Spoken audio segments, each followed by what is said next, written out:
बिस्मिल्लाहिर्रहमानिर्रहीम, अस्सलाम वालेकुम। मैं हूं मोहम्मद वलीद मलिक, आपको अपने यूट्यूब चैनल से खुशामदीद कहता हूं। नाजरीन, पाकिस्तान तहरीक इंसाफ को फारिग कर दिया गया। पाकिस्तान तहरीक इंसाफ से बल्ले का निशान छीन लिया गया। पाकिस्तान तहरीक इंसाफ को इंसाफ फराहम नहीं किया गया। 2 दिन ये कार्रवाई अदालत में चलती रही कि बल्ले का निशान मिलेगा या नहीं मिलेगा। कल का भी सारा दिन अदालत ने इसी चीज़ में ज़ाया किया और आज का सारा दिन भी अदालत ने मुख्तलिफ फ़रीक़ैन के दलाइल लेते हुए ज़ाया किया। आज तहरीक इंसाफ के वकला ने एक बहुत ज़बरदस्त जंग लड़ी। तहरीक इंसाफ के वकला ने खिराज तहसीन किस्म की तहरीक इंसाफ की जंग लड़ी, कप्तान की जंग लड़ी, बल्ले के निशान के लिए जंग लड़ी।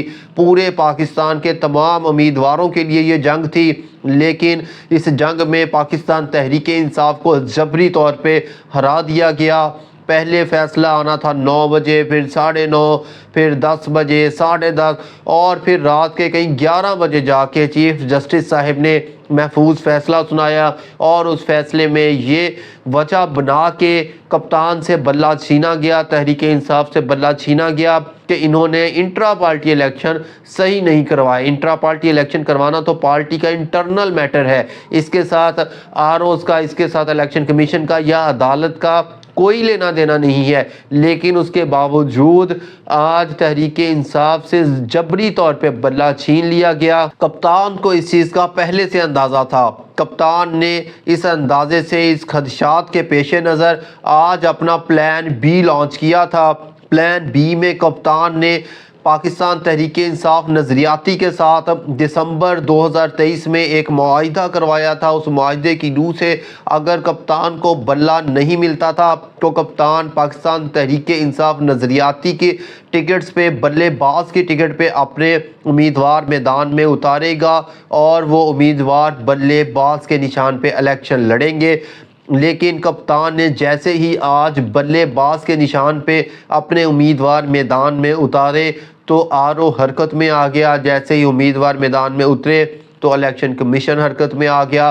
कप्तान के उम्मीदवारों से जो बल्लेबाज की टिकट पे आरओज़ के दफ्तर गए थे, उनके ऊपर इस चीज़ का ऑब्जेक्शन लगा दिया गया कि वो 2 पार्टियों की तरफ से नहीं आ सकते। या तो वो पहले तहरीक इंसाफ से अपनी अलहदगी का ऐलान करें और फिर इस पार्टी की तरफ से इलेक्शन कंटेस्ट करें। उसके लिए तहरीक इंसाफ के उम्मीदवारों ने इलेक्शन कमीशन को एक दरख्वास्त भी दी, लेकिन इलेक्शन कमीशन ने उसके ऊपर कोई अमल ना किया और इलेक्शन कमीशन का सारा जोर सारा दिन बल्ला छीनने की तरफ रहा। आज सारा दिन पूरे मुल्क में नूरा कुश्ती होती रही। एक नूरा कुश्ती तो लगी रही अदालत के अंदर, जहाँ पे नौरीन ने अपने वकला के ज़रिए दलाइल दिए, इलेक्शन कमीशन ने अपने वकला के ज़रिए दलाइल दिए और तहरीक इंसाफ ने अपने वकला के ज़रिए दलाइल दिए। लेकिन चीफ जस्टिस साहब ने वही फ़ैसला किया जिस फ़ैसले का उनको शायद हुक्म दिया गया था, जिस फ़ैसले का हुक्म उनको लाडले ने दिया था, क्योंकि उनका इंसाफ सिर्फ लाडले के लिए है। उनका इंसाफ लाडले के अलावा और किसी सियासी पार्टी के लिए नहीं है। और कप्तान के खिलाफ शायद उनको कोई डायरेक्शन दी गई थी कि कप्तान को इलेक्शन से आउट करना है, क्योंकि ये सारा ड्रामा, इलेक्शन लेट करवाना, छापे मारना, घरों में घुसना सिर्फ तहरीक इंसाफ के कारकुनों, उम्मीदवारों के साथ किया जा रहा है। जबकि आप गौर करके देखें तो तहरीक इंसाफ के अलावा किसी और पार्टी के किसी रहनुमा के साथ ऐसा नहीं किया जा रहा। आज जो एक बहुत बड़ी ट्रेजिडी हुई वो ये हुई कि दौरान समाअत बैरिस्टर गौहर के घर नामालूम अफराद ने छापा मारा, धाबा बोल दिया, उनके घर में जाके बच्चों को मारना शुरू किया। खवातीन जो घर में बेपर्दा शायद बैठी थी, चादर चार दीवारी का तकद्दुस भी पामाल किया गया। जब बैरिस्टर गौहर ने इस हवाले से पता किया, पुलिस से रब्ता किया, तो पता लगा कि वो पुलिस के ही अहलकार थे, इस्लामाबाद पुलिस के मुलाजिमीन थे जो कि बैरिस्टर गौहर के घर में छापा मारने गए थे। उसकी 2 रीज़न थी। रीज़न नंबर 1 ये थी कि बैरिस्टर गौहर ने अदालत में खड़े होकर कहा था कि उनके पास कुछ तहरीक इंसाफ के हवाले से अहम डॉक्यूमेंट्स हैं, अहम कागजात हैं।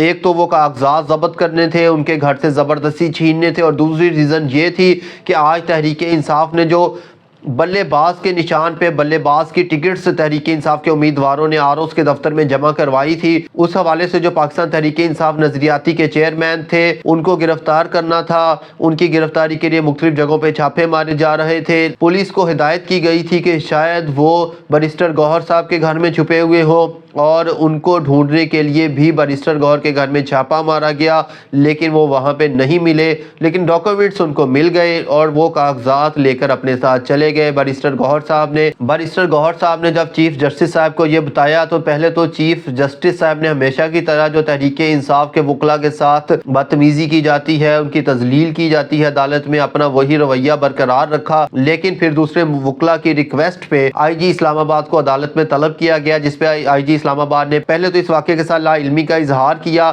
لیکن پھر انہوں نے کہا کہ میں پتہ کرتا ہوں۔ پتہ کیا تو انہوں نے اس چیز کا سٹیٹمنٹ دیا کہ ہم کسی اشتہاری کی تلاش میں تھے، ہمیں پتہ لگا تھا کہ اشتہاری یہاں پہ چھپا ہے، لیکن جیسے ہی ہمیں پتہ لگا یہ بیرسٹر گوہر کا گھر ہے تو ہم واپس آ گئے۔ چیف جسٹس صاحب نے اس کے اوپر آئی جی صاحب کو کچھ نہیں کہا کہ آپ کیسے کسی کے گھر زبردستی گھس سکتے ہیں، آپ کے اوپر تو 452 لگنی چاہیے کیونکہ آپ نے پردہ اور چار دیواری کا تقدس پامال کیا ہے۔ یہ کرنے کے بجائے چیف جسٹس صاحب نے پھر آئی جی صاحب کو ٹائم دیا کہ اس کی انویسٹیگیشن کر کے مجھے بتائیں، نہ کہ اس کے اوپر ایکشن لیا۔ اگر ایکشن لیا تو ایکشن صرف تحریک انصاف کے اوپر لیا گیا۔ اگلی خبر ہے کہ آج سارا دن جو پورے ملک میں نورہ کشتی ہوئی، اس کے اندر ایک تو نورہ کشتی عدالت میں ہوتی رہی اور دوسری نورہ کشتی جو ہوتی رہی وہ ہوتی رہی آر اوز کے دفتر میں۔ آر اوز کے دفتر سے سارا دن آج تحریک انصاف کے ٹکٹ ہولڈرز کو یا گرفتار کرنے کی کوشش کی جاتی رہی یا ان کے ٹکٹس ان کے ڈاکیومنٹس چھین کے بھاگنے کی کوشش کی جاتی رہی۔ کچھ بھاگنے میں کامیاب ہو گئے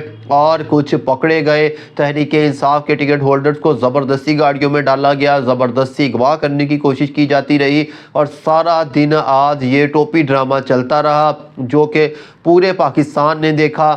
آج جو سپریم کورٹ کی طرف سے بلے کا نشان ختم کرنے کا فیصلہ آیا ہے، یہ فیصلہ تاریخ میں سیاہ حروف میں لکھا جائے گا کہ کیسے ایک لاڈلے کو میدان صاف کر کے دینے کے لیے کس طرح سے پاکستان کی مقبول ترین پارٹی، پاکستان کی ایک با اعتماد پارٹی کو کس طرح سے ہٹایا جا رہا ہے، اس کا کتنا خوف ہے۔ ایک کپتان کو، ایک شخص کو گرانے کے لیے نظام کتنا ننگا ہو گیا ہے، نظام کتنا برہنہ ہو گیا ہے، کس طرح سے ادارے کھل کے ایکسپوز ہونا شروع ہو گئے ہیں، کیونکہ کپتان نے کہا تھا میں آخری گیند تک کھیلوں گا۔ آخری گیند تک کھیلنے کا فائدہ یہ ہوتا ہے کہ امپائر ننگا ہو جاتا ہے، بالکل اسی طرح جس طرح اب پاکستان کا نظام ننگا ہو گیا، جس طرح پاکستان کے ادارے ننگے ہو گئے، جس طرح سے اس ادارے میں کام کرنے والے، اس ادارے کو ٹیک آف کرنے والے لوگ برہنہ ہونا شروع ہو گئے ہیں، بالکل اسی طرح ہی اپنے آج چیف جسٹس صاحب نے بھی شاید اسی نظام کو لے کے چلنا چاہتے تھے،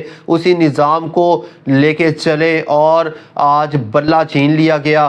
آج کی تیسری اور اہم خبر وہ یہ ہے کہ کپتان نے پلان سی تیار کر لیا ہے۔ پلان سی کپتان نے فوری طور پر تیار کر لیا تھا جب کپتان سے پلان بی چھینا گیا۔ کپتان سے پلان بی چھیننے کے لیے بھی ادارے یکدم حرکت میں آئے جب چیئرمین پاکستان تحریک انصاف نظریاتی کو گرفتار کیا گیا، گرفتار کر کے تشدد کر کے سافٹ ویئر اپڈیٹ کر کے ان سے زبردستی لاہور پریس کلب میں پریس کانفرنس کروائی گئی۔ وہ پریس کانفرنس دیکھ کے صاف نظر آ رہا تھا کہ وہ پریس کانفرنس کر نہیں رہے، ان سے کروائی جا رہی ہے۔